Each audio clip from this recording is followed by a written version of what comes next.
Tidak mungkin, ini bukan benar-benar terjadikan.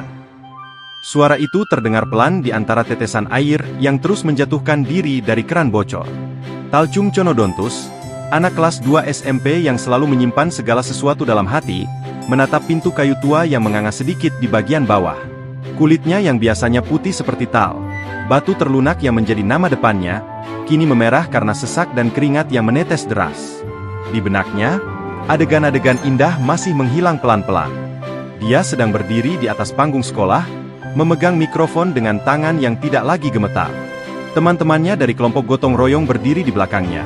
Yuki yang selalu membawa plester ajaib untuk setiap luka kecil, Rio yang suka menyembunyikan makanan ringan di dalam tas serbaguna, dan bahkan Akira yang biasanya cuek namun selalu jadi yang pertama menawarkan bantuan ketika ada teman kesusahan.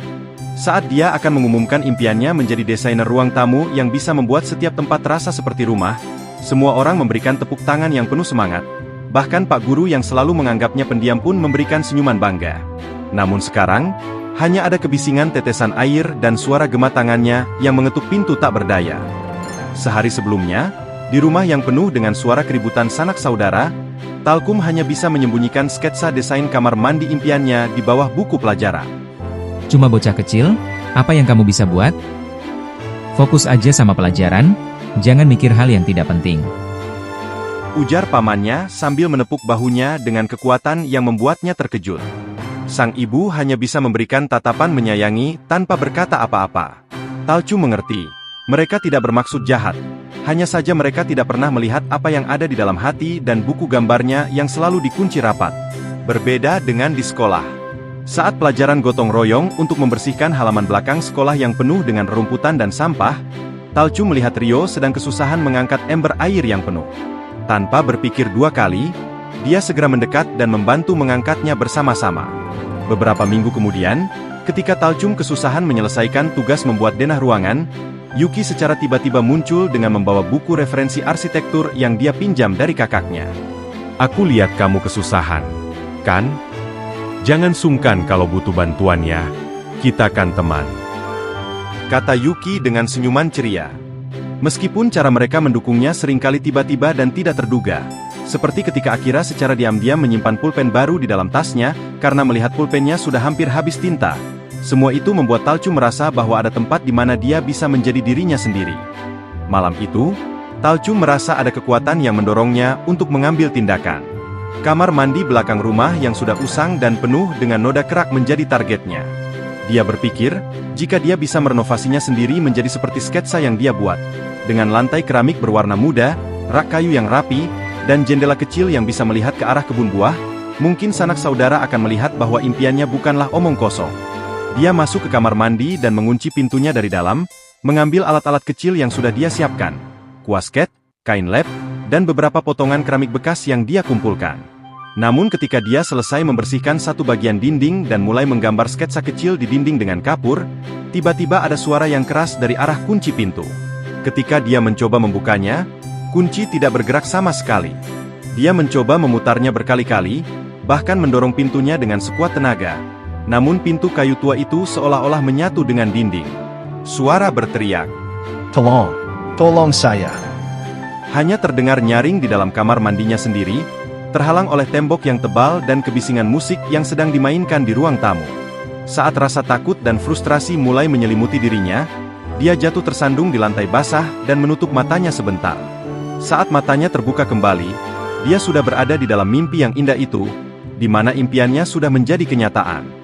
Setelah berkali-kali mencoba memanggil bantuan dan merasa bahwa tidak ada yang datang, Talchum merasakan sesuatu yang muncul dari dalam dirinya.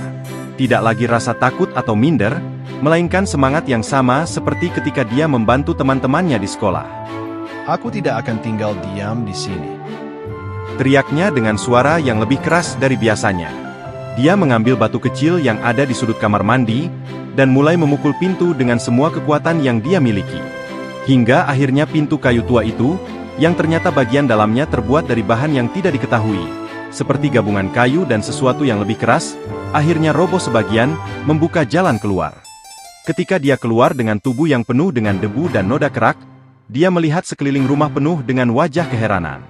Sanak saudara, tetangga, Bahkan teman-temannya yang kebetulan lewat untuk memberitahu sesuatu berdiri berkerumun, dengan mata yang menatapnya dan pintu kamar mandi yang sudah roboh. Talchum, Kamu kamu baik-baik baik-baik saja kan? Kita sudah Kita sudah berteriak berteriak memanggilmu sejak tadi malam. malam. Teriak Rio dan Yuki dengan segera mendekat. Pamannya yang selalu menganggapnya hanya bocah kecil kini berdiri dengan wajah penuh kekaguman. Kamu benar-benar mendobrak pintu itu sendiri? Tanyanya dengan suara penuh kagum. Saat mata Talchum melihat ke arah kamar mandi yang sudah rusak, dia melihat bahwa sebagian dinding yang sudah dia bersihkan masih ada. Dan di sana, sketsa kecil desain impiannya masih terbaca jelas di antara noda kerak yang lainnya. Jawab Talchum dengan suara yang lebih mantap dari yang dia kira bisa keluarkan. Ya, aku ingin membuatnya menjadi tempat yang baru. Dan aku masih akan melakukannya. Di balik wajah keheranan semua orang, ada sedikit senyuman yang mulai muncul. Mungkin, akhirnya mereka mulai melihat apa yang ada di dalam hati anak yang dulu selalu diam dan tidak berani berkata apa-apa itu. Tapi tunggu dulu, Ujar Akira dengan wajah bingung yang kemudian berubah menjadi ekspresi lucu. kamu benar-benar tidur dan bermimpi tentang panggung sekolah sambil terkunci di kamar mandi usang selama semalaman? Itu aneh banget loh. Maksudnya kenapa sampai bisa kamu tertidur di kamar mandi semalaman dan terkunci? Apa kau tak memeriksa pengait kuncinya pada saat ingin masuk? Semua orang mulai tertawa, menghilangkan ketegangan yang ada. Talchum juga tidak bisa menahan senyum. Meskipun perjalanannya tidak seperti yang dia bayangkan, setidaknya sekarang dia punya keberanian untuk mengatakan apa yang dia inginkan. Begitulah, kisah ini diakhiri dengan adegan yang tak masuk akal. Jadi, apakah kamu ingin tahu bagaimana perjalanan Talchum setelah itu dalam mewujudkan impiannya menjadi desainer? Atau mungkin cerita tentang bagaimana teman-temannya membantu dia merenovasi kamar mandi tersebut? Bagaimana? Apakah ceritanya sangat membosankan? Ingatlah, kisah ini benar-benar bukan berasal dari kisah nyata yang selama ini Anda dengar atau kita semua alami. Karena kisah ini berjudul